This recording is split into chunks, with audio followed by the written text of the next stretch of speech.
অভিযোগ সংশ্লিষ্ট জনাব আকম মোজাম্মেল হক, সাবেক সংসদ সদস্য গাজীপুর 1 এবং প্রাক্তন মন্ত্রী, মুক্তিযুদ্ধ বিষয়ক মন্ত্রণালয় কর্তৃক সংসদ সদস্য এবং মন্ত্রী হিসাবে দায়িত্ব পালনকালে ক্ষমতার অপব্যবহারপূর্বক অসাধু উপায়ে জ্ঞাত আয়ের উৎসের সাথে অসঙ্গতিপূর্ণ 10,34,00,000 টাকারও বেশি মূল্যের সম্পদ অর্জনপূর্বক ভোগ দখলে রাখা এবং তার নামেও 3টি ব্যাংক হিসাবের মাধ্যমে মোট 8,32,00,000 টাকারও বেশি অস্বাভাবিক এবং সন্দেহজনক লেনদেন করার অপরাধ অনুসন্ধানকালে প্রমাণিত হয়েছে।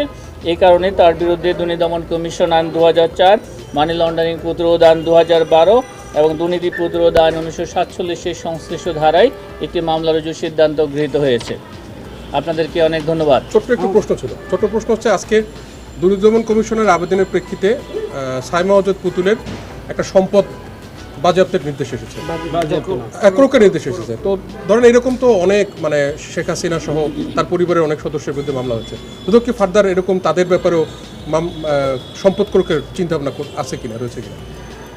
আপনারা ইতিমধ্যে দেখেছেন যে আমাদের অনুসন্ধানকালে এবং তদন্তকালে অভিযোগ সংশ্লিষ্ট যারা রয়েছেন তারা যদি সম্পদ সংক্রান্ত বিষয়গুলো তারা যদি অন্যত্র বিক্রি বা স্থানান্তর করার চেষ্টা করেন, সেই ধরনের তথ্য আমাদের অনুসন্ধানকারী দল কিংবা তদন্তকারী কর্মকর্তাদের কাছে এসে থাকলে তারা এই বিষয়ে আদালতের অনুমতিক্রমে এই কার্যক্রমগুলো গ্রহণ করে থাকেন। এটা যে কোনো অনুসন্ধান তদন্তের ক্ষেত্রেই প্রযোজ্য।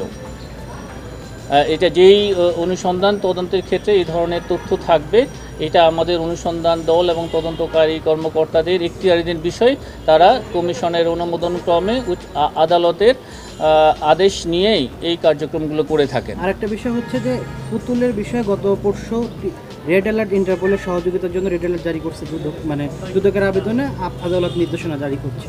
তো একইভাবে শুধু তো পুতুল না, পুতুলের পাশাপাশি অন্য মামলাগুলো তো চলমান ছিল, সেগুলোর ক্ষেত্রেও কি একই প্রসিডিউর অবলম্বন করবে? অবশ্যই এই ক্ষেত্রে আমাদের তদন্ত দলের এখতিয়ারাধীন বিষয়।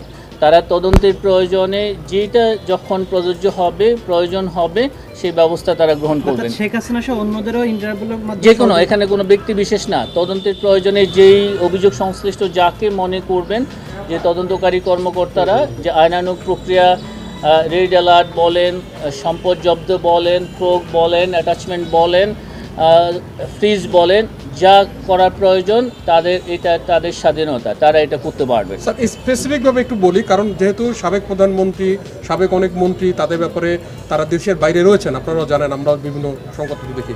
স্যার যেহেতু একজনের বিরুদ্ধে আপনারা রেড নোটিশের জন্য আদালতে আবেদন করেছেন, একটু যদি নাম ধরে বলতেন যে এদের ব্যাপারটা কি আসলে দুদক চিন্তা করছে কিনা, রেড নোটিশ বা তাদের ফিরিয়ে আনা? এটা কিন্তু আমি বলেছি, আমি সুনির্দিষ্টভাবে কারো নাম বলতে চাই না। আমি মনে করি যে এটা তদন্তকারী দলের, এটা তাদের এখতিয়ারাধীন বিষয়। তারা যদি মনে করেন যাদের জন্য প্রয়োজন হবে, যারা ইমিডিয়েটলি যেই বিষয়গুলো তাদের প্রয়োজন, তারা সেই কাজগুলো করবেন। অনেক ধন্যবাদ।